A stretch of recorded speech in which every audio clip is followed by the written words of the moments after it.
Vamos abrir nossa Bíblia. 1 Pedro, capítulo de número 3. A gente tem sempre lido esse texto, porque ele nos fala muito a respeito de que nós devemos dar uma resposta coerente à fé que nós temos.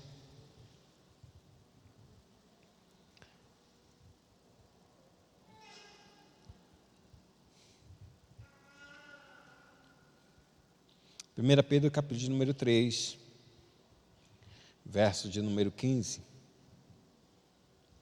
Ele nos diz, todos juntos: antes, santificai a Cristo. Não, bora voltar de novo. A gente já leu quase mais de um ano nesse negócio. Bora mais forte aí. Antes, santificai a Cristo como Senhor.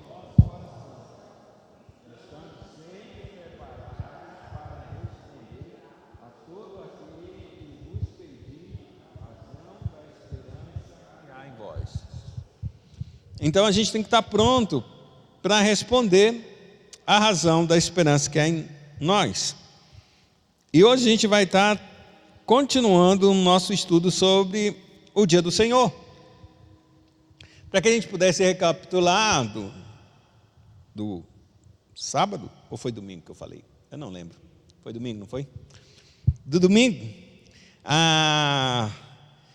Vamos olhar algumas coisas a respeito do sábado. O que significa? Bora olhar o mandamento primeiro, antes da gente realmente entrar e lembrar ele todo. Deuteronômio, capítulo de número 20, verso de número 8.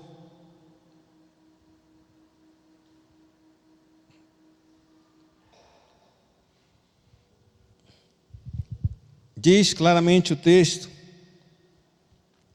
6 dias trabalharás e farás toda a tua obra. Mas o 7º dia é o sábado do Senhor teu Deus. Não farás nenhum trabalho, nem tu, nem teu filho, nem tua filha, nem o teu servo, nem a tua serva, nem o teu animal, nem o forasteiro das tuas portas para dentro. Porque em 6 dias fez o Senhor os céus e a terra, o mar e tudo que neles há. E ao 7º dia descansou. Por isso o Senhor abençoou o dia de sábado e o santificou. O Senhor abençoou e Ele santificou, ou seja, Ele separou para si mesmo o sábado. Deus separou esse dia para Ele mesmo. E na ideia de guardar o sábado, ou sabat, Shabá, como seria dito, existem 2 princípios dentro do que a gente pode olhar do sábado: adoração e descanso. E esse sábado é interessante porque quando a gente está lendo em Êxodo, capítulo de número 20, é o momento em que Israel chega ao Sinai e Deus vai dar os 10 mandamentos ao povo, de maneira bem clara e explícita. Não como Ele havia colocado no nosso coração e colocou no coração de todo ser humano, exatamente a norma da lei. Agora Ele vai mostrar exatamente essa norma, Êxodo, capítulo número 20. Porém, o sábado é o único mandamento em que Deus explica, ou melhor dizendo, mostra para ele, revela antes mesmo de chegar ao Sinai. E eu queria que você desse uma olhada nesse texto, Êxodo capítulo de número 16. Israel está saindo da terra do Egito, ele passou pelo Mar Vermelho, ele entra no deserto. O deserto é extremamente cansativo para o povo de Israel. E depois de 3 dias longe das águas, ou melhor dizendo, longe do Mar Vermelho, Israel teve muita sede e achou que ele ia morrer, e ele começou a murmurar. E aí então o Senhor fez com que Moisés falasse à rocha, ou melhor, batesse na rocha, e a rocha vertesse água. E a água foi vertida. E aí o povo saciou, e a Bíblia declara que Deus deu mandamentos para o Senhor ali. Segue-se que depois de 3 dias dessa murmuração, as Escrituras dizem que o povo de Israel deu a um lugar chamado Eli, um lugar de muitas águas. E ali o Senhor falou o seu mandamento, esse 4º mandamento. Verso de número 11 não. Verso de número 22.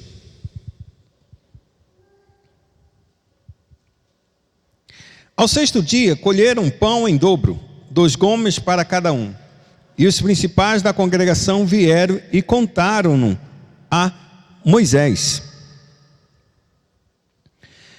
Respondeu-lhe eles: isto é que disse o Senhor: amanhã é repouso, o sábado do Senhor.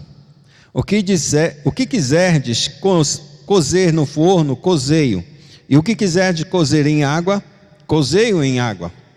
E tudo que sobrar separai, guardando para a manhã seguinte. E guardaram-no até pela manhã seguinte, como Moisés ordenara, e não cheirou mal, nem deu bichos. Então disse Moisés: comei-o hoje, porquanto o sábado é do Senhor. Hoje não o achareis no campo. Ao 7º dia saíram alguns do povo para colher, porém não acharam.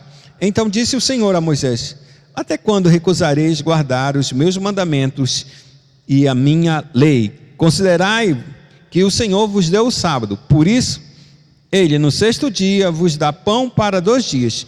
Cada um fique onde está. Ninguém saia do seu lugar no 7º dia. Assim descansou o povo no 7º dia. O que Deus estava falando com o povo era que ele estava trazendo o mandamento, o sábado, antes mesmo que ele publicasse a lei, todos os 10 mandamentos. E aqui ele está mostrando exatamente um princípio que Deus teria que trazer sobre o povo, muito tempo escravizado. O povo ele teria que aprender a descansar nos mandamentos do Senhor, teria que aprender a descansar em Deus e em sua provisão. Daí Deus disse a si mesmo para o povo: vocês vão começar a comer do maná que eu vou estar descendo do céu. 6 dias vocês vão colher isso. Cada manhã um maná vai descer. Então vocês vão pela manhã e recolham esse maná. A Escritura não diz muito bem como era esse maná, mas era... O sabor pelo menos diziam que era como se fosse de coentro. E era uma película tão fina que eles conseguiam colher aquela película e depois amassar e fazer bolos e pães e assim por diante.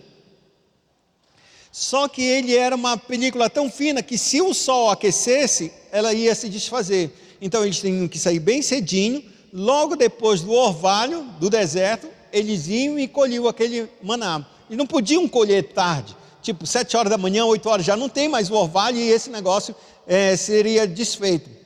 Então o povo colheu e fez. E aí Deus disse para ele: no 6º dia eu vou dar em dobro para vocês.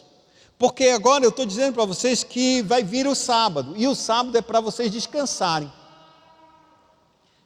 E o povo não entendeu muito bem esse negócio, né? Descansar no sábado era o primeiro mandamento que Deus estava dando para o povo, antes mesmo de dar os 10 mandamentos, antes deles chegarem no Sinai. E aí Deus disse assim mesmo: olha, eu vou dar para vocês em dobro do dia. Na sexta-feira vocês vão colher a porção da sexta e do sábado. Porque o sábado será um dia de descanso, será um dia em que vocês repousar, o dia de adoração. Porque eu tenho santificado o sábado para mim, eu tenho tomado o sábado para mim. Só que o povo estava com uma perspectiva diferente. Ele não entendia que o maná que havia caído naquele dia, ele achava que não haveria de acontecer no dia seguinte. Então o que é que o povo fez? Ele junta o maná, isso em qualquer dia, ele ajuntou o maná, e não era o sábado no outro dia. Vamos supor que ele pegou o maná na segunda-feira. Ele pensou, disse: na terça-feira não vai ter maná. O que é que eu vou fazer? Eu vou juntar bastante, vou comer para hoje, e se amanhã faltar, de alguma maneira não der certo, eu já tenho guardado para mim. A Bíblia é clara que exatamente muita gente fez isso. Ajuntou um bocado. No dia seguinte que eles comeram já daquele dia, e eles foram olhar para a comida do dia seguinte, as Escrituras dizem que só havia bichos no maná. Era impossível de comê-lo. Havia estragado o maná. Então tudo que eles guardaram, por não confiar que Deus haveria de prover no dia seguinte, se estragou. O que mostra para nós que claramente que o Israel ele não confiava em Deus para o seu sustento. O Deus que te dá hoje é o mesmo Deus que vai te dar amanhã. O mesmo Deus que te sustenta agora, Ele vai te sustentar no dia seguinte. Quando tudo te faltar, o Senhor não te faltará. E aqui que está o detalhe. Então o povo entendeu, disse: nossa, então eu não posso guardar. E eles entenderam por causa do quê? Da experiência. Não entenderam por causa da confiança, mas da experiência. Se eu guardo e estraga, para que eu vou guardar? Não faz sentido. Pois muito bem, aí passou segunda, terça, quarta, quinta, sexta. Pá, na sexta-feira Deus, vou dar em dobro para vocês, para que no sábado vocês não recolham. Poxa, mas se a gente guarda e estraga no dia seguinte, como Deus vai pedir que a gente guarde e não vai estragar isso? Não é lógico pensar nisso? O povo colheu, e alguns nem colheram, disse, não vai estragar. O que Deus está mostrando para nós é que Ele está disciplinando o seu povo para aprender a confiar nele, a confiar no que Ele diz tem que se cumprir, que a gente tem que aprender a confiar naquilo exatamente que o Senhor está falando para nós. E então o povo, o que é que ele fez? O povo, uma parte guardou e outra parte não guardou. Por quê? Porque esperava que no sábado haveria de ter, não, vai que Deus diga, mas deve ter maná no sábado. O que é que aconteceu? Quem guardou, viu que no sábado tinha e não havia sido estragado. E quem não guardou, o que é que ele fez? Saiu no sábado para procurar. E é isso que Moisés ele começa a dizer, disse, até quando, Deus falando para Moisés, até quando esse povo vai desobedecer os meus mandamentos? Não vai cumprir os meus mandamentos, não vai confiar em mim naquilo que eu estou dizendo. Então o sábado ele começou a aprender, Israel a aprender por experiência, não por confiança. Para que ele pudesse então entender que é Deus que sustenta o seu povo a cada dia, e Ele te dá ordens exatas e precisas para que a gente aprenda a confiar no Senhor. E é isso que o sábado, por isso que é interessante, porque ele é o primeiro mandamento que ele aparece antes mesmo de Deus dar os 10 mandamentos. Se você olhar, estamos em Êxodo 16, ele está caminhando ainda, ele está, acho que é o segundo mês que ele está longe da terra do Egito, e ele vai chegar só no Sinai, nesse último mês. 3 meses eles levam para chegar até o Sinai. E no segundo mês, Deus começa a falar com eles a respeito do sábado. Então a gente tem isso, dos 10 mandamentos. Então mostra-se exatamente que não é Moisés que inventa o sábado começa desde o Éden, e ele é antes mesmo do Sinai. E aí o que é interessante, que a gente pode dizer, é que o sábado no Antigo Testamento ele é justificado, primeiro pela criação e segundo pela libertação do povo na terra do Egito. Da criação porque Deus o santificou no 7º dia. E da libertação do Egito era porque Israel nunca teve um tempo de folga, nunca teve uma férias, nunca teve coisa alguma que pudesse descansar. Ele só tinha a noite para descansar. E Deus está dizendo, Deus fez o sábado para o homem, não o homem para o sábado. De maneira que o homem era lícito receber um dia de descanso. E então, quando eles provaram a escravidão no Egito, eles nunca souberam o que era um descanso.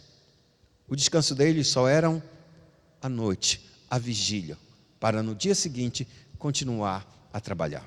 E aqui é interessante para nós entendermos uma coisa, que quando o princípio do descanso não está em nós,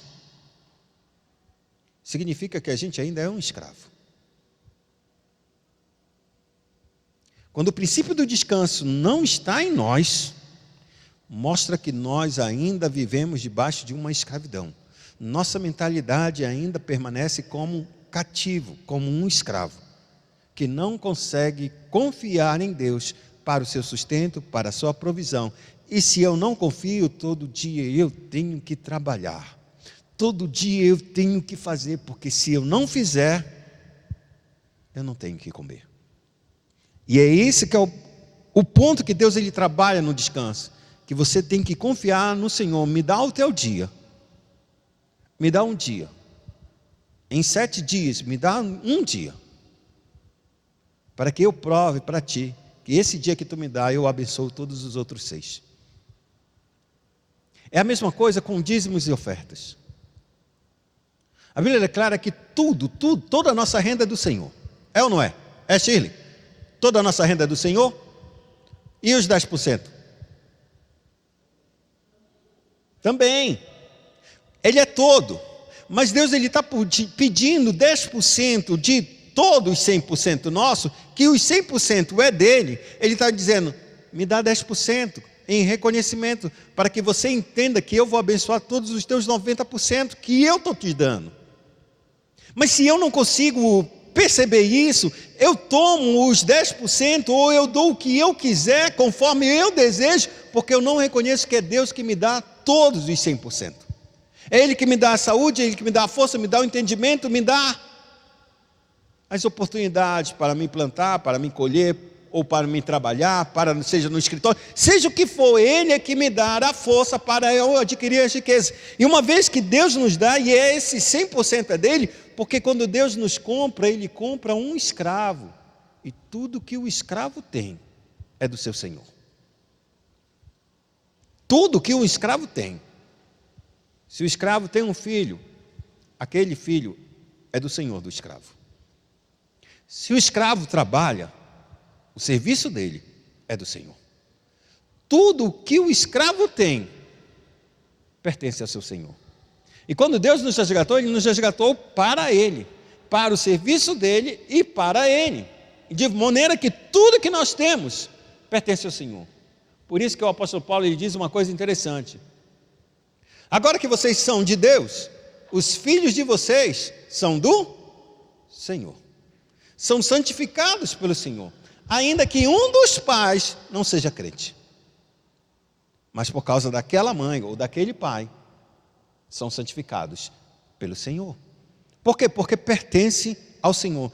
Se o teu filho pertence a você e você pertence ao Senhor, logicamente a tua geração pertence a Deus.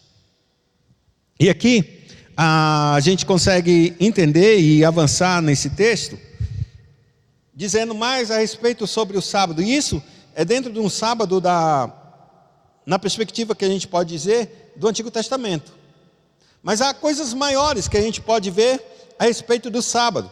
E essas coisas a gente pode resumir da seguinte forma no Antigo Testamento. Abra a sua Bíblia em Êxodo capítulo 31, verso 12 a 18.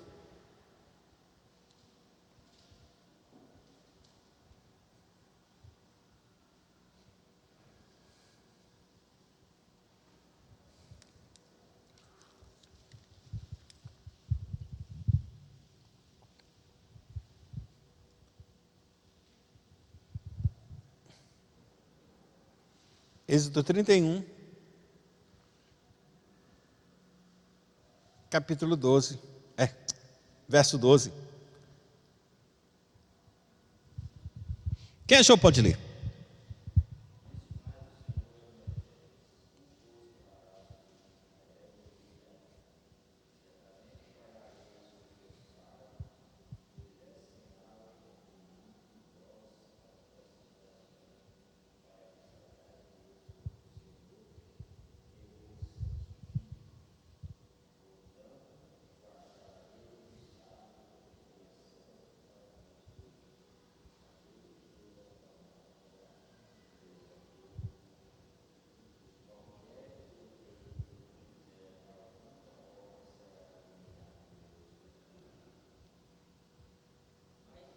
É até 18.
Em Êxodo 31, Moisés ele começa a falar, ou melhor dizendo, Deus passa a dizer que o que se representava o sábado? O que era o sábado?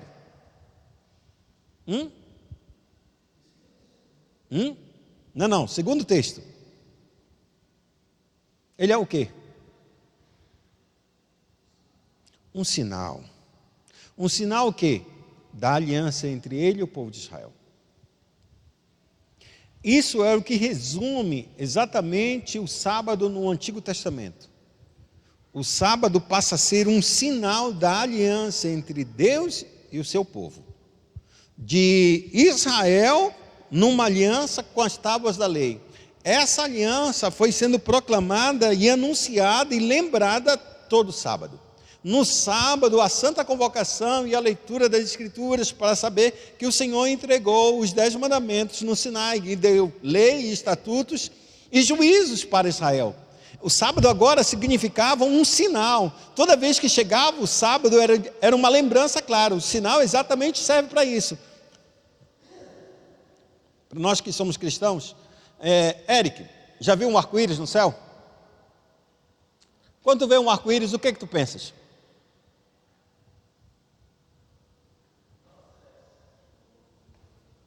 Como é que é? Não entendi.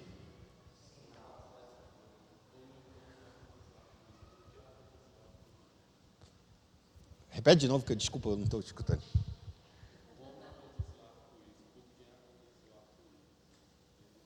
Entendi. E qual é a tua resposta?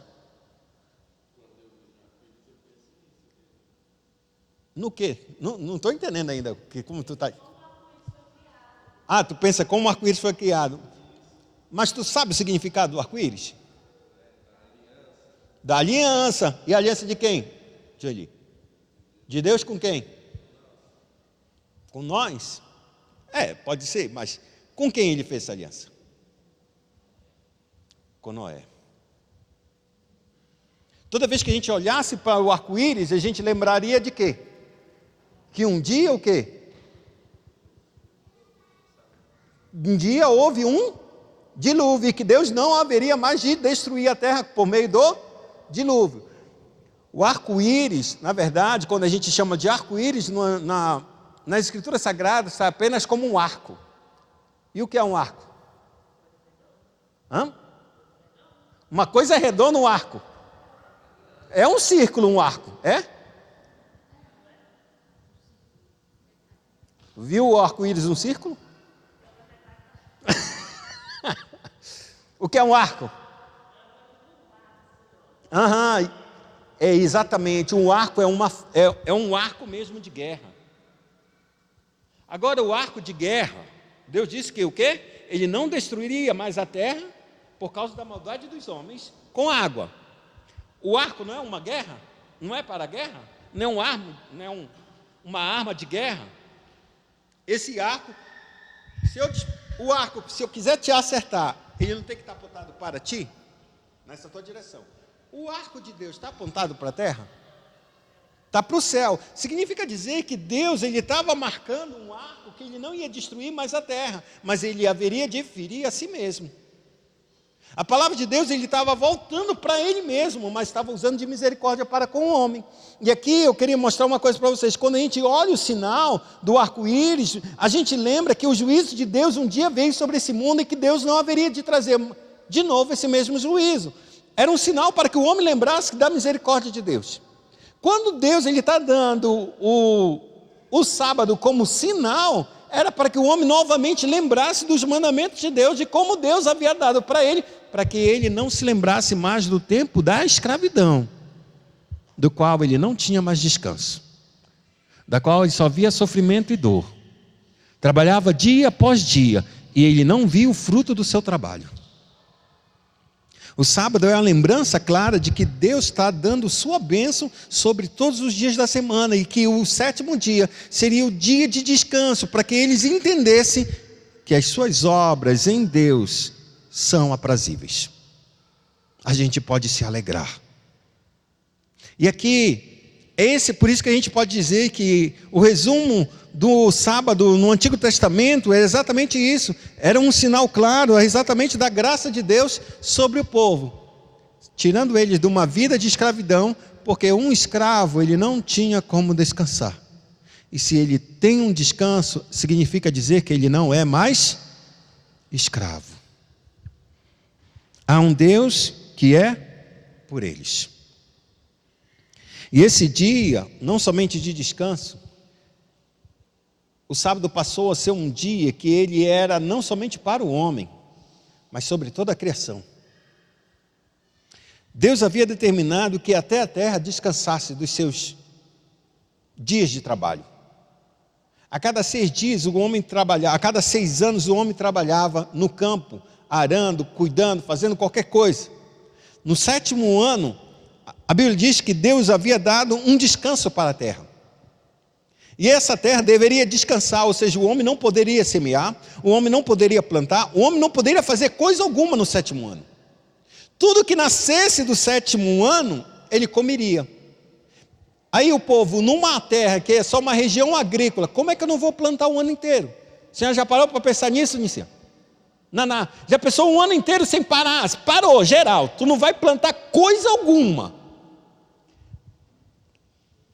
Se eu penso que um dia eu parar de trabalhar, eu não vou ter o que comer no dia seguinte, imagine um ano inteiro. Só que Deus estava dizendo, no 6º ano, eu vou dar em dobro para vocês, que vocês vão comer no 6º, no 7º e no 8º ano. Por que Ele vai fazer isso? Porque uma plantação, quando a gente planta, a gente tem que ter um tempo de esperar. E se eu não vou plantar no 7º ano, eu só vou plantar no 8º ano, eu terei um tempo para esperar até que essa plantação cresça e eu possa usufruir dela. Por isso Deus dava a bênção do 6º, para cair no 7º e para cair no 8º. Para que quando ele plantasse, ele ainda está comendo do 6º ano. Só que esse processo era um processo para que a terra também descansasse, porque a terra se cansa. Cansa ou não cansa a terra? Cansa. E por isso Deus estava dando a terra como um descanso, para que o homem entendesse que até Deus cuida da terra. Terra é essa que tem que ser cuidada pelo Senhor, porque se Deus não cuidar dessa terra, em vão trabalha esse trabalhador. Porque a terra vai cansar. Então Deus estava dando descanso. Então o que o homem ia fazer nesse ano de descanso? Ele colheria aquilo que saísse da terra. Ele não plantava, porque nem sempre a gente precisa plantar para colher, não é verdade? A gente já plantou para caramba, cortou toda, aí deixou a terra lá, não tem gente, tem coisa que está brotando lá? Eles vão brotar e vão comer o que tiver, porque nem tudo que a gente colhe cai no nosso cesto, fica na terra. Parte cai na terra. E a gente não vai catando. Caiu um tomate na terra, vai pegar o tomate da terra? Não, tu vai catando tudo, um monte de tomate na árvore, vamos supor assim dizer. O que ficar, ficou. Trigo ficou, parte ficou, então e aquilo ali que vai se tornar a plantação do 7º ano. E esse 7º ano não era para o povo, não era para o dono e o proprietário. Era para o estrangeiro, para o órfão e para a viúva. A colheita do 7º ano, que a terra mesmo produzia, era para os necessitados. Para que o homem não entendesse, disse, o Senhor está me dando, já que Ele me deu essa fartura mais um pouco, eu nem plantei, eu vou colher para eu poder vender. Disse, não é para ti. A tua colheita foi no 6º ano. A do 7º ano, que brota por si só da terra, é para os necessitados. É para aqueles que estão passando. É para aqueles órfãos e as viúvas. Esse mandamento era muito pesado para uma cultura nossa e para uma cultura escrava, é demais pesado. Como? A terra é minha. A semente que eu plantei é minha. O fruto que está brotando é meu. Como é que vai ser para outra pessoa? Isso é cultura escrava. É cultura que pensa somente no seu próprio trabalho. E por isso Deus estava dizendo assim mesmo, eu estou dando a terra como descanso, e um descanso para você saber que nós devemos ser generosos para com todos. Deus proibia até que os feixes que se colhiam e caíam na terra, não deveria ser pego. Tipo, se você está catando, uns anos atrás eu fui numa plantação de café. Nunca tinha ido, né? Então, bora catar. Catei, puxando assim, né? Puxa os talos, aí vem os grãozinhos caindo e tal. Mas nem todo grão cai exatamente na rede que está lá embaixo, cai para fora.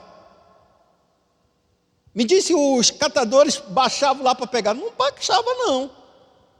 Vai perder tempo com isso, porque é uma lavoura toda para pegar. E a maioria que está caindo na rede, não está caindo fora. E aí, o que está o detalhe? Se a gente perde esse tempo, a gente perde o que está realmente no pé, e a gente perde vamos supor, a colheita inteira, por achar que tem que pegar um pouquinho daquele que caiu no chão. Deus estava dizendo que aquele pouco que cai no chão era exatamente para aqueles que estão necessitados e que precisavam passar e colher. E eu vi aqui uma vez assim, eu acho que foi logo quando eu cheguei, aí, acho que foi o Tito que me disse, não, o pessoal passa aí, acho que esse ano não deu muito certo não, mas ano passado deu, que foi uma colheita muito boa de milho, aí o povo podia entrar nas fazendas e comer, pegar, né, e comer para si, não teria nenhum problema. Mas teve gente que entrou, colheu na fazenda do povo, encheu a caminhonete e foi para a cidade vender o milho. Oxi! Não é disso que Deus fala, não. Ele fala da graça de dar para aqueles que não têm, que podiam entrar e comer. À medida que eles estivessem colhendo, as pessoas que não eram trabalhadoras, veja isso no livro de Ruth. O livro de Ruth fala claramente a respeito disso dela. Os trabalhadores estão trabalhando, estão catando, mas quando cai, esses necessitados vinham e pegavam com os seus sacos, ajuntavam e colocavam. Ele não podia pegar da árvore, ele não podia pegar da plantação em si, mas aquilo que caísse era para eles. E Boaz era tão cheio de graça e de misericórdia que ele disse, faça com que vocês mesmos deixem cair algumas espigas. Ou seja, intencional, para que ela possa pegar e levar para a sua casa. De maneira que ela ganhou uma grande quantidade de coisas. E é isso que Deus estava falando a respeito disso. Agora olha, Isaías 58, a respeito de como Deus olha esse sábado.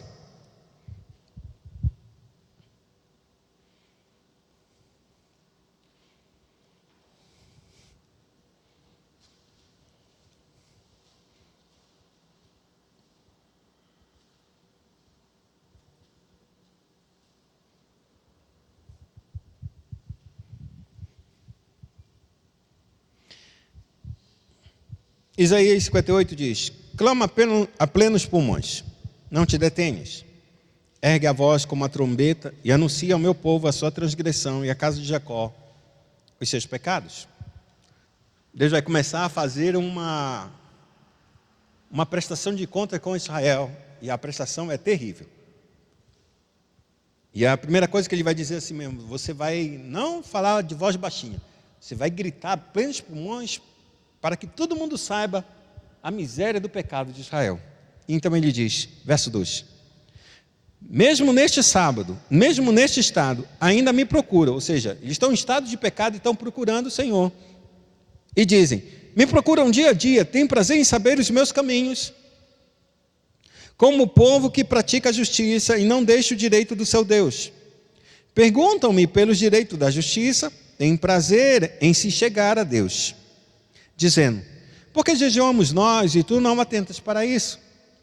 Por que afligimos a nossa alma e tu não o levas em conta? Eis que no dia em que jejuais, cuidais dos vossos próprios interesses e exigis que se faça todo o vosso trabalho. Eis que jejuais para contendas e rixas e para ferirdes com punho iníquo. Jejuando assim como hoje, não se fará ouvir a vossa voz no alto.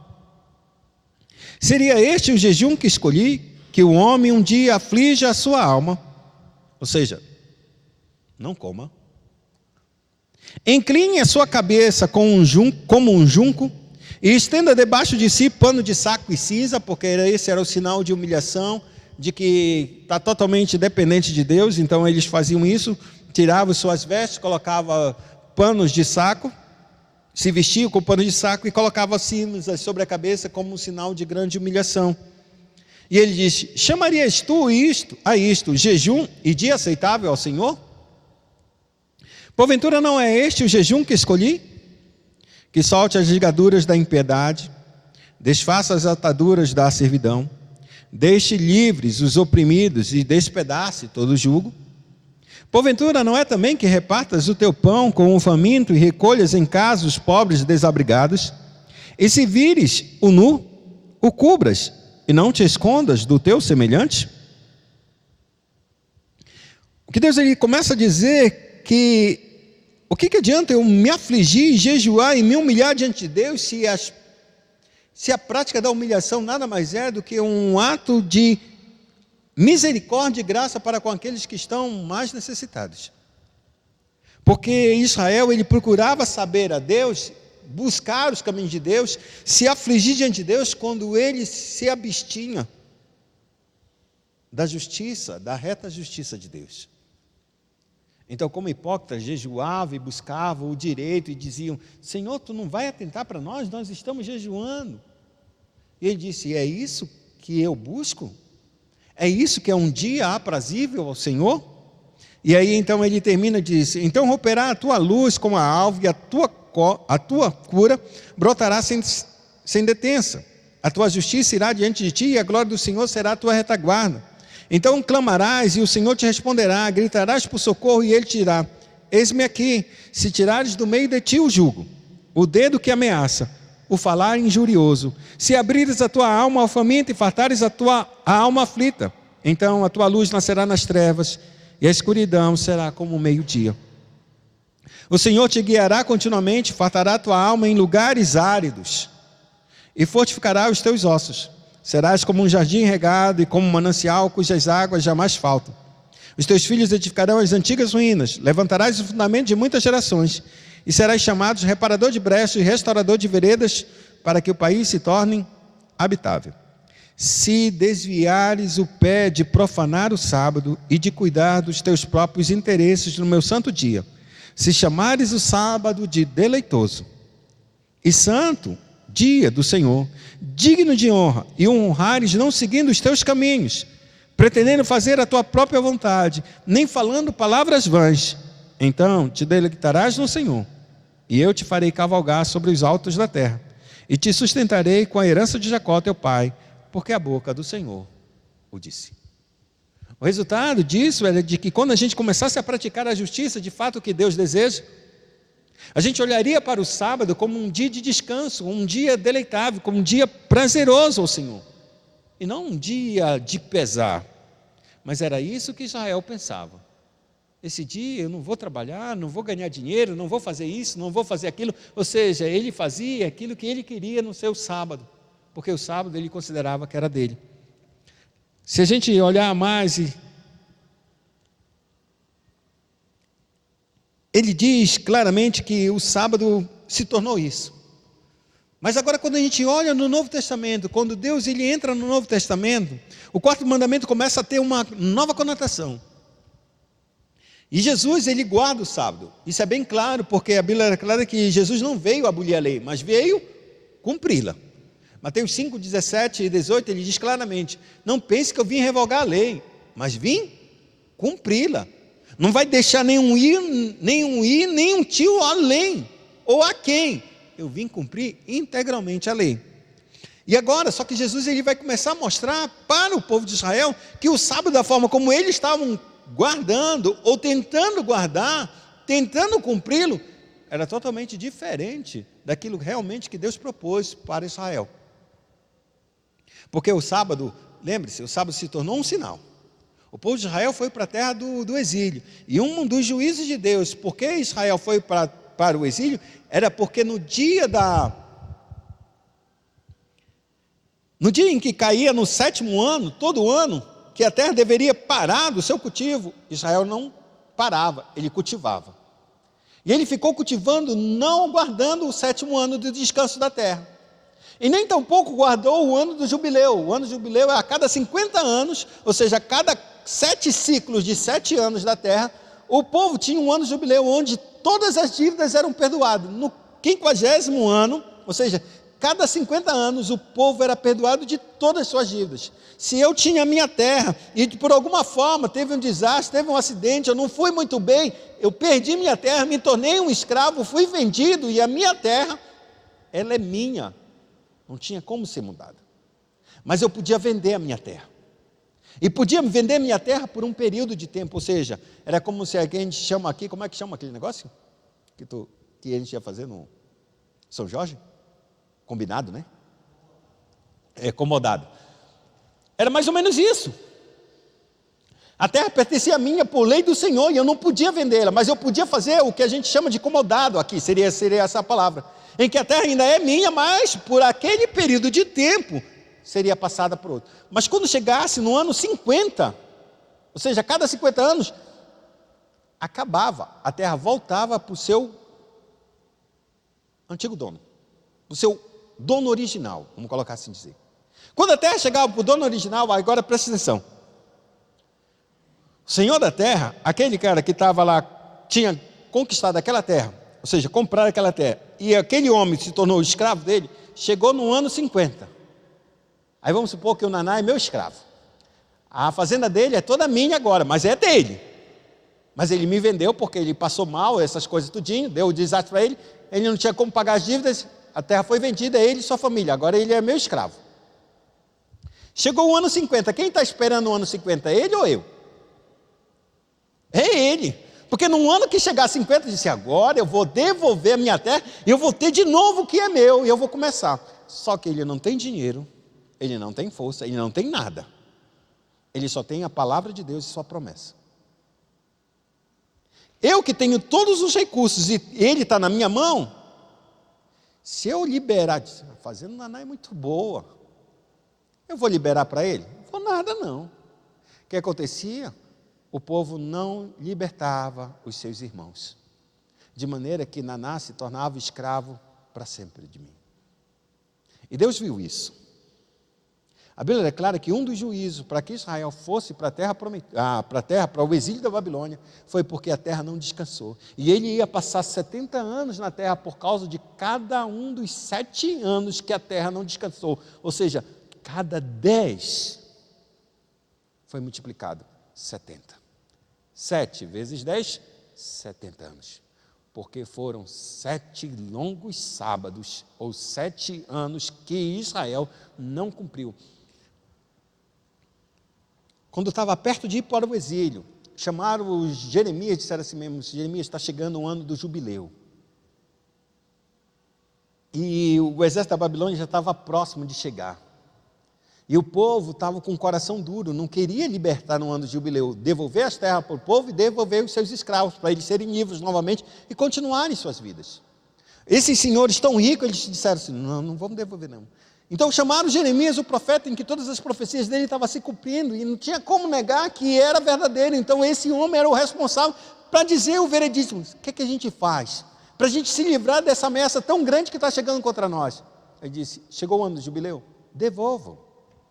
Faça o que o Senhor está dizendo, usa de misericórdia e devolve tudo para eles. Deixa o Naná ir para a terra dele, deixa ele com a sua família, deixa ele cuidar da sua terra. Mas deixa, porque o Senhor vai te abençoar.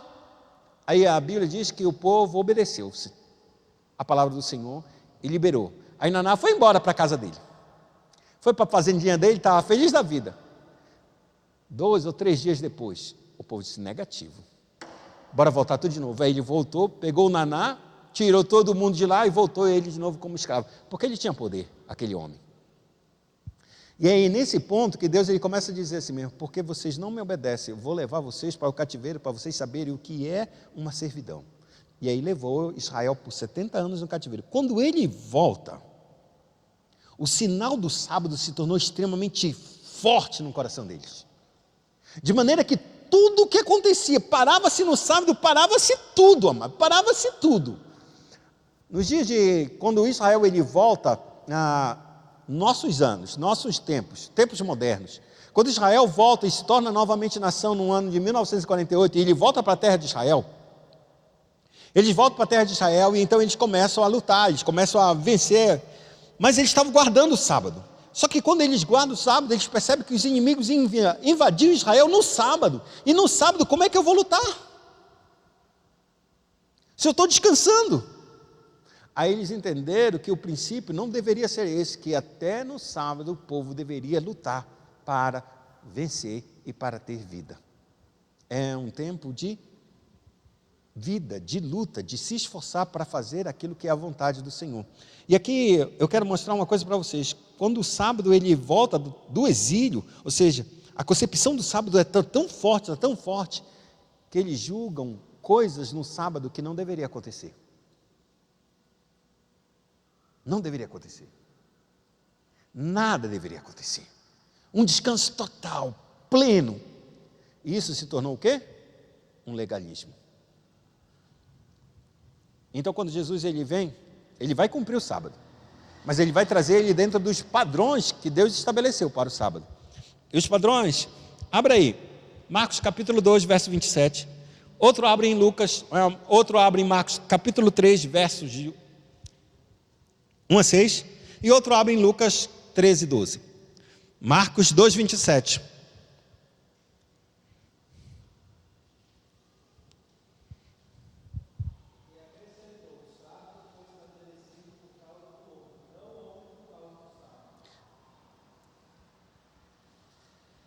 E por que Jesus está falando isso?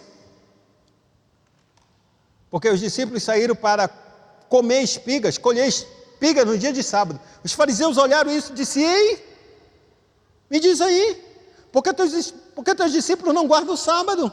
No sábado não se pode fazer nada, não se pode plantar, não se pode colher, não pode trabalhar, porque eles estão colhendo. Aí ele disse: não sabes que o sábado foi feito para o homem, não o homem para o sábado? O que Deus estava querendo dizer é assim mesmo, que o sábado foi feito para nós, no sentido de nós nos regozijarmos nele, e não ele não dominar sobre nossas vidas, porque o homem é senhor de todas as coisas sobre essa terra. E qualquer coisa que se torne, ou melhor, se assenhore de nós, nós passamos a ser um escravo, porque o único senhor que o homem deveria ter é o próprio Cristo, o próprio Deus. Fazer de qualquer outra coisa, qualquer outra atividade senhor das nossas vidas é pecado. Não se pode ter isso. Se a gente faz do esporte o senhor da nossa vida, é pecado. Se a gente faz do trabalho o senhor da nossa vida, é pecado. Se faz do prazer o senhor da nossa vida, é pecado. Nada pode tornar a gente, ou se assenhorar, dominar sobre as nossas vidas, porque nós só temos um único Senhor, e este é Deus. Todas as outras coisas são serviço para nós. O dinheiro, a gente se serve do dinheiro. O dinheiro não pode ser o nosso dono. Não pode nos dominar. E aqui, Jesus ele vai colocando exatamente isso. E agora no capítulo número 3, Jesus ele vai fazer outra coisa. Também no sábado. No verso 1 ele diz: de novo entrou Jesus na sinagoga e estava ali um homem que tinha uma mão ressequida. Tinha ressequida uma das mãos, e estando observando a Jesus para ver se o curariam em dia de sábado, a fim de o acusarem. Estamos na igreja. Entra um homem com a mão ressequida, Jesus olha, todo mundo sabia que Jesus curava todo mundo. Os líderes olhavam para Jesus e diziam: bora ver se ele vai curar no sábado, porque se ele curar no sábado, não se pode fazer obra nenhuma no sábado, nós vamos acusá-lo para matar, porque a violação do sábado era pena de morte. A gente lê o texto: qualquer um que violar o sábado e fizer trabalho, deverá morrer. E aí Jesus vai e diz o quê? Então ele perguntou: é lícito nos sábados fazer o bem ou o mal?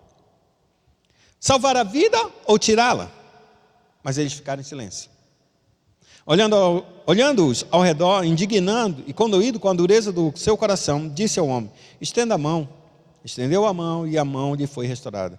Retirando-se, os fariseus conspiravam logo com os herodianos contra ele, como lhe ia tirar a vida.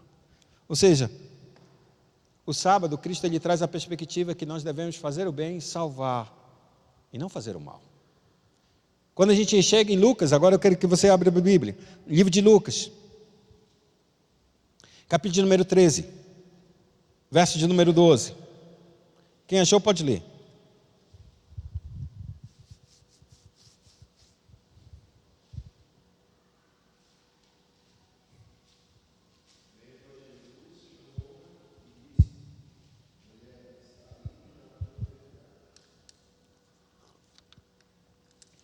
Essa mulher quer o quê? No dia de sábado ela entrou na sinagoga e ela andou o quê?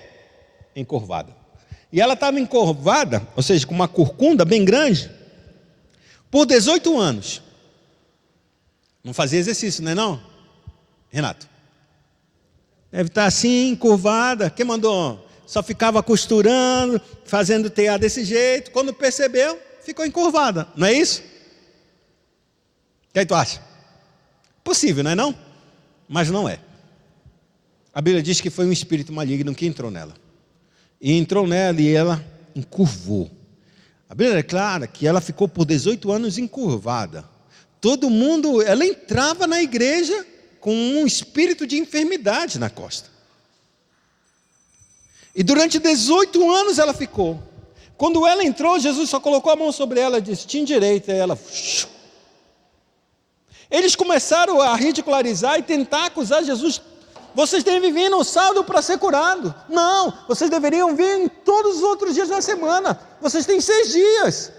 No sábado não se pode fazer isso. Aí Jesus se irrita com esse povo e diz: é certo não libertar essa mulher só porque é sábado? Visto que essa mulher ficou por 18 anos escrava de um espírito de enfermidade, de um espírito de demônio. A Bíblia diz que ele libertou, ele não a curou, ele libertou. São duas coisas diferentes quando Jesus fala. Curar é uma coisa, libertar é outra. A gente só liberta alguém que é cativo. E ele era cativo de Satanás. Aquela mulher era cativa dentro do seu corpo por causa do espírito maligno. E quando ele expulsou o demônio, essa pessoa voltou ao seu estado natural, no seu corpo normal. E aqui então Jesus está mostrando para nós que o sábado é uma obra de libertação, salvação, cura e atos de misericórdia. O sábado não é porque a gente trabalha, não o sábado, o que Jesus estava dizendo, que o sábado não é algo para ser ocioso, de não se fazer nada. O sábado é um dia em que a gente trabalha, mas não é um dia de trabalho para nós. É um trabalho para os outros, para usar de misericórdia, para cultuar a Deus. É um serviço, é um trabalho, mas não para nós mesmos. Nos desligamos dos nossos afazeres para servir ao Senhor. Essa é a perspectiva de Jesus. Jesus tem essa conotação e ele cumpre esse mandamento. Quando a igreja se levanta, agora a gente vai ver como a igreja vai tratar esse 4º mandamento. Porque agora o sábado vira domingo e não é somente o sábado. Essa era uma grande dúvida minha. E eu acho que a maioria das pessoas também tem essa dúvida. Não. Por que agora é domingo e não sábado? Antes que a gente chegue nesse ponto, queria que você abrisse sua Bíblia no livro de Romanos, capítulo número 14. Romanos 14. Vamos ler os versos 5 e 6.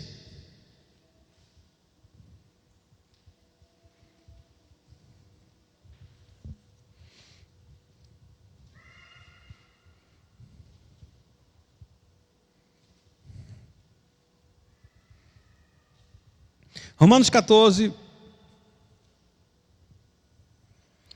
versos 5 e 6 diz assim: um faz diferença entre dia e dia. Outro julga iguais todos os dias. Cada um tem opinião bem definida em sua própria mente. Quem distingue entre dia e dia, para o Senhor o faz. E quem come para o Senhor come, porque dá graças a Deus. E quem não come para o Senhor não come, e dá graças a Deus, porque nenhum de nós vive para si mesmo, nem morre para si mesmo. Porque se vivemos, para o Senhor vivemos. Se morremos, para o Senhor morremos. Quer vivamos ou morramos, somos do Senhor. O que o apóstolo Paulo está começando a trabalhar, porque existia num grupo da igreja, dizendo assim mesmo: o sábado a gente tem que guardar, os outros dias também. E ele diz: não precisa. Se você quiser guardar o sábado, guarde. Se você não quiser guardar, não guarde. Porque quem não guarda para o Senhor. E dá graças a Deus. E quem guarda, guarda para o Senhor e também dá graças a Deus. Ou seja, ele não faz separação entre dia e dia, porque o apóstolo Paulo está dizendo assim mesmo que não é o dia específico que nos torna melhores. Porque quem nos torna melhores é o Cristo. E esse dia é um dia para a gente se lembrar, é um dia para a gente caminhar, mas não é um dia mais especial do que todos os outros dias, porque Deus trouxe as nossas vidas para todos os dias viverem na sua presença. Essa é a primeira coisa. O que o apóstolo Paulo está mostrando claramente que não faz mais diferença entre um sábado, um domingo ou uma segunda-feira, porque todos nós fomos libertos em Cristo Jesus. Nossa devoção está nele. Esse é o primeiro ponto. Então, quando Israel ele lutava para guardar o sábado, era como um sinal da aliança. E nós temos o sábado como sinal de aliança? Qual é o sinal da nossa aliança? Não, qual é? Hein?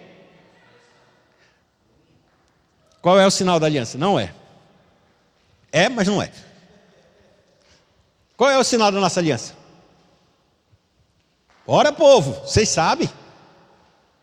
2 sinais. Há apenas 2 sinais na nossa aliança. Para que a gente sempre se lembre. A ceia e o batismo. Esses são os sinais da nossa aliança, não tem mais nada. A ceia e o batismo é a representação clara, tanto de uma coisa quanto da outra. Morte de Cristo e sua ressurreição. Mas a morte de Cristo e a ressurreição, ela é mostrada para nós em termos de símbolos, em termos de um sinal. O batismo e a ceia. Esse é o sinal nosso. Assim como o sábado do povo de Israel era o sinal da antiga aliança.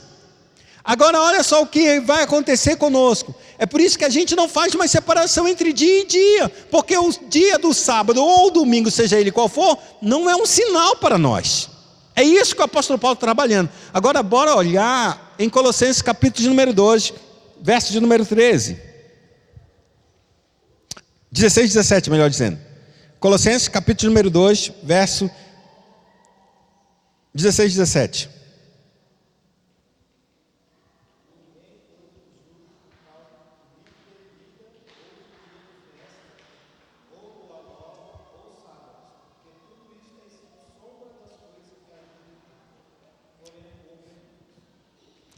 Você entende agora? Ninguém te julgue porque você está guardando isso ou não está guardando isso. Porque todas aquelas coisas eram sombras daquilo que haveria de vir, que é Cristo. E Cristo é o que nós estamos. Então ele fecha essa situação para que a gente entenda que, da mesma forma como o povo de Israel guardava o sábado, a gente não pode guardar. E aqui agora a gente entra para o dia especial, o dia dessa mudança, de como acontece a respeito. Lembrando que Cristo, porque o Cristo é a nossa perspectiva maior, porque em Cristo cessa todos os labores dos homens. Nele volta novamente, ele é o sábado de Deus para nós. Para que nós pudéssemos então entender claramente a respeito dessa vontade e dessa segurança.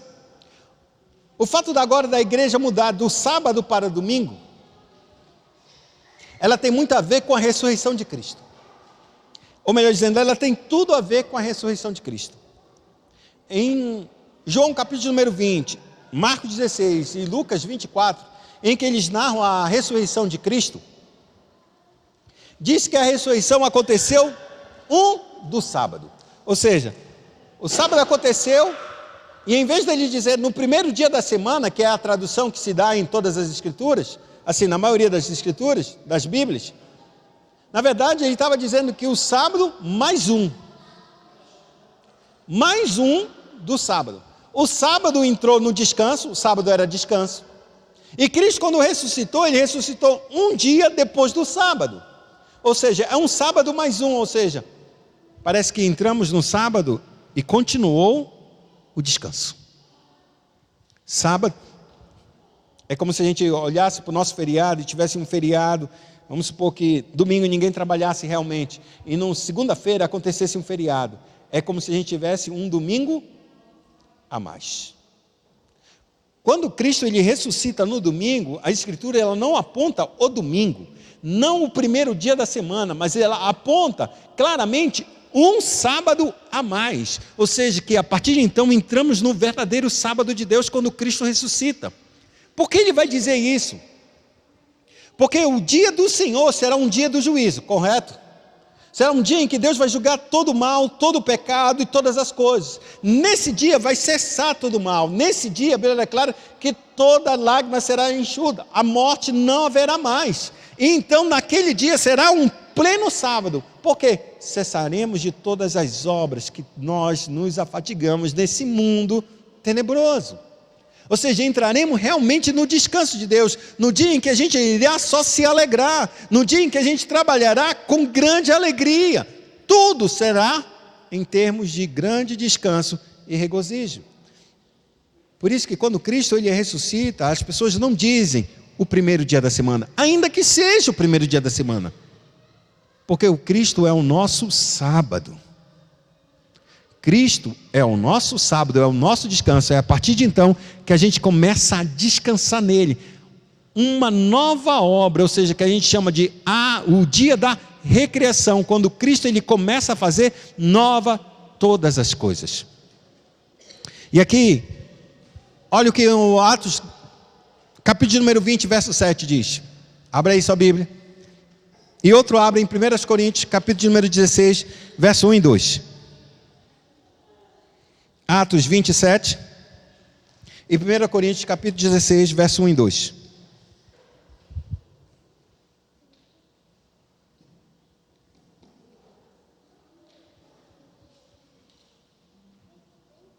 Pode ler.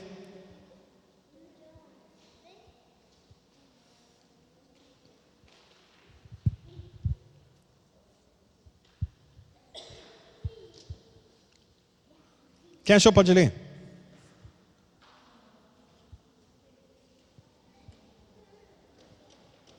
Não estou ouvindo, quem está lendo? Tem alguém que está lendo? Pode ler. Atos 20, verso 7.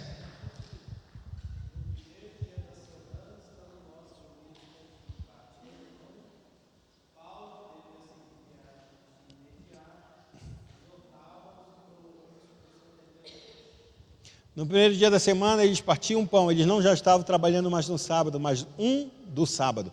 Um dia depois do sábado, ou seja, o primeiro dia da semana, o domingo.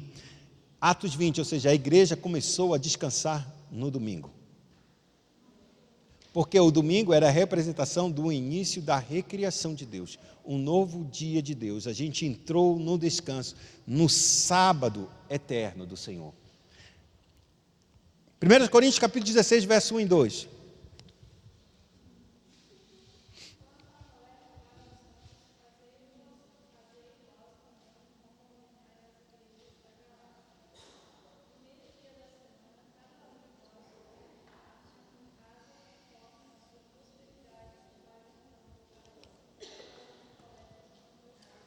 Quando deveria fazer a coleta de oferta para ajudar a igreja que está em Jerusalém passando fome?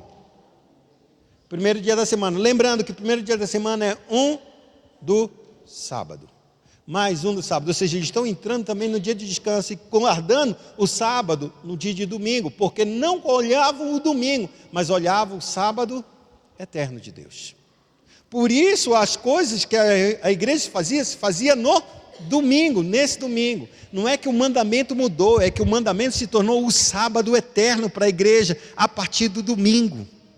Porque eles percebem que nesse domingo é o dia da recriação de todas as coisas que o homem, antes se afadigava para fazer, Cristo fez em favor deles.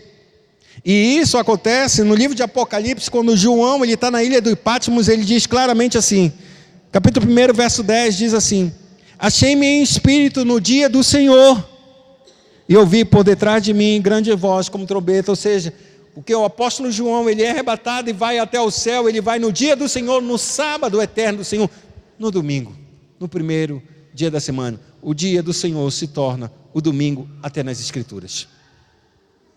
Então, dessa forma, a gente percebe que o mandamento começa a mudar e virar isso por causa do dia da recriação, por causa do dia da ressurreição. O caso que o dia do Senhor é domingo é comprovado pela observação da igreja, por documentos daquele período, ou seja, do primeiro século. Existe um livro, que é um livro como se fosse um livro de catequese da igreja dos primeiros anos, dos primeiros séculos, é chamado Didaquê. Didaquê, ele foi achado mais ou menos no final do no final do primeiro século, início do segundo século, mostrando exatamente como a igreja deveria se comportar, o que a igreja deveria aprender nos seus primórdios, quem se convertia, quais são as lições básicas, que nem eu tive ano passado falando e ensinando a respeito do catequese, do catecismo, melhor dizendo, da classe de catecúmenos. O Didaquê mostrava isso, e o Didaquê mostrava exatamente essa ideia de que a igreja se reunia aos domingos. Também os sermões dos pastores ou dos bispos daquele logo primeiro século também mostrava-se isso. E um dos pastores daquele século, chamado Inácio, que é um dos pais da igreja apostólica, ele diz assim mesmo, isso no final do primeiro século, provavelmente ele encontrou um dos apóstolos, ou Paulo, ou João, teve contato com eles, e ele diz, os cristãos não mais observam o sábado, mas direcionam sua vida para o dia do Senhor, no qual nossa vida é revigorada por Ele e por sua morte. Isso, estamos no final do primeiro século. A igreja já não guarda mais o sábado, mas tem o domingo como o seu dia de descanso, fundado na ressurreição e morte de Cristo. Ou melhor dizendo, na morte e na ressurreição de Cristo. O resumo é que o exame dos primeiros 4 séculos da igreja percebe que a guarda do sábado tornou-se espiritualizada para significar devoção e humilhação ou humildade para com Deus em seu dia, no dia de domingo. E é isso que nós devemos caminhar como um princípio básico que Cristo deixou para que a gente sempre lembrasse do dia de sábado, ou no caso nosso, no domingo, que o significado completo e mais profundo do sábado é que devemos confiar em Deus para ser o nosso provedor, mantenedor, libertador e salvador. Se a gente tira isso, e se a gente usa do sábado de maneira indevida, a gente não está dando crédito exatamente na palavra do Senhor e não está deixando e não permitindo que Ele seja o nosso provedor, mantenedor, libertador e salvador.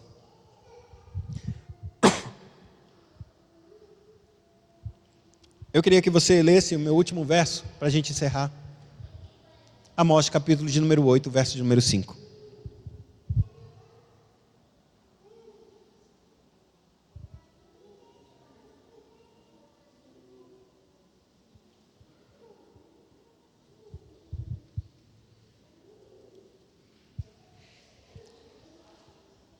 O 4 e 5 diz assim: ouvi isto, vós que tendes gana contra o necessitado e destruís os miseráveis da terra, dizendo, quando passará a festa da lua nova, que acontecia no sábado, para vendermos os cereais, e o sábado, para abrirmos os celeiros de trigo, diminuindo o efa e aumentando o ciclo, e procedendo dolosamente com balanças enganosas, para comprarmos os pobres por dinheiro e os necessitados por um par de sandálias, e vendermos o refúgio do trigo. Para que eu vou fazer isso? A acusação de Deus era que o povo de Israel, ele pensava no sábado e disse, vou perder dinheiro. E não era somente perder dinheiro, a cobiça era tão grande, ele disse, quando eu abrir para passar rápido esse sábado, para eu diminuir o peso do quilo e aumentar o quilo, o valor do quilo. Eu estou comprando 1 quilo, mas na verdade eu estou vendendo 900 gramas. E o quilo que era para ser R$5, eu estou aumentando para R$7, mas eu não estou aumentando R$7 o quilo, eu estou aumentando R$7, 900 gramas. Toda vez que a gente não pesa exatamente sobre o dia do Senhor, é um sinal da nossa injustiça, e o sinal da nossa injustiça vai se levantar e vai se mostrar da forma mais perversa que a gente viu, ou vê, que é oprimir aqueles que são menos favorecidos. Que Deus em Cristo possa nos abençoar e fazer com que a gente entenda que o sábado foi feito para nós descansarmos e nos deleitarmos no Senhor, para que possamos viver uma vida realmente que se o agrade, porque se nós retirarmos isso, nós não perderemos o sábado, perderemos a graça do sábado. E perder a graça é sempre a pior coisa que um homem possa pensar em não tê-la. Soberano Deus e Pai Celestial, te agradecemos nesta manhã por tua bondade,